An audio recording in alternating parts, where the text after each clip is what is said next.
Vamos ser honestos. A maioria das crianças acaba usando tela à noite. Eu sei que o melhor era não usar, mas é difícil. A rotina das crianças e a nossa rotina tem sido muito acelerada. Então, o uso do celular à noite acaba sendo uma concessão dos pais. Sei que não é o melhor caminho, mas quem vai julgar? Todo mundo sabe que isso faz mal, mas pouca gente sabe o motivo real. E quando a gente explica esse motivo, até as crianças e os adolescentes conseguem entender e de repente se tornam mais receptivos para combinarem regras e horários para o uso das telas. Todo dia de noite é a mesma coisa. Desliga o celular e vai dormir. Dá para desligar a televisão e ir dormir? Amanhã você tem escola cedo. Vamos dormir? E a criança diz: só mais um minutinho, daqui a pouco, o jogo tá acabando. Só mais esse episódio, tá no finalzinho. Todo dia é isso. E a gente precisa fazer com que eles entendam que cada 10, 15, 20 minutos que eles demoram para desligar o celular, a televisão, o tablet, seja o que for, são 5, 10, 15, 20 minutos em que eles dormem menos do que eles deveriam. E essa falta de sono cobra um preço. Dormir pouco vai deixar a criança cansada, é fato, mas esse não é o único prejuízo. Dormir pouco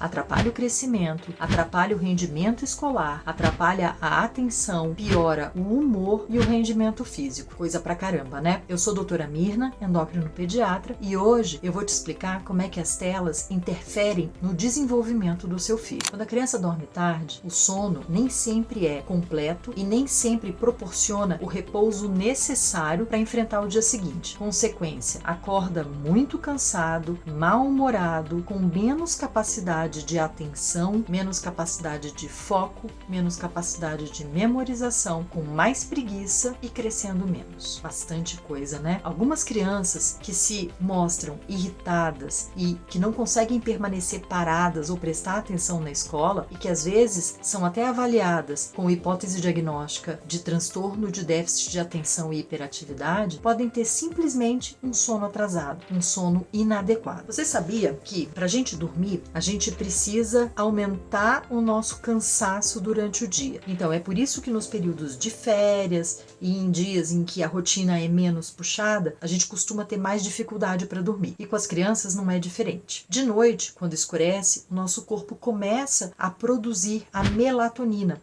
que é responsável por sinalizar para o corpo a noite biológica, ou seja, ele sinaliza que está ficando de noite e está chegando a hora de dormir. A luz das telas interfere diretamente na produção da melatonina e com essa interferência, o corpo tem dificuldade de reconhecer essa noite biológica. Uma vez não reconhecida essa noite biológica, muitos hormônios ficam desregulados. Então, o corpo produz mais cortisol do que deveria, aumenta o estresse, aumenta a fome, o corpo produz menos hormônio do crescimento do que deveria, o crescimento piora, o corpo acaba aumentando os níveis de adrenalina e noradrenalina, aumentando o estresse e a ansiedade. Existe um impacto direto sobre os hormônios da puberdade. Quando a melatonina não é produzida de forma adequada, existe um risco maior de que esses hormônios, que deveriam permanecer adormecidos até o momento adequado da puberdade, acordem antes e iniciem o processo da puberdade antes do tempo. O corpo, quando não percebe a noite biológica, acaba acreditando que o dia é muito longo, que o dia é eterno. Isso faz com que a percepção da passagem do tempo seja modificada nas gerações que estão tendo muito contato com a tela. Então, um pouco disso que nós adultos percebemos, que os dias passam rápido demais, que a gente não tem tempo de fazer nada, está relacionada a essa mudança no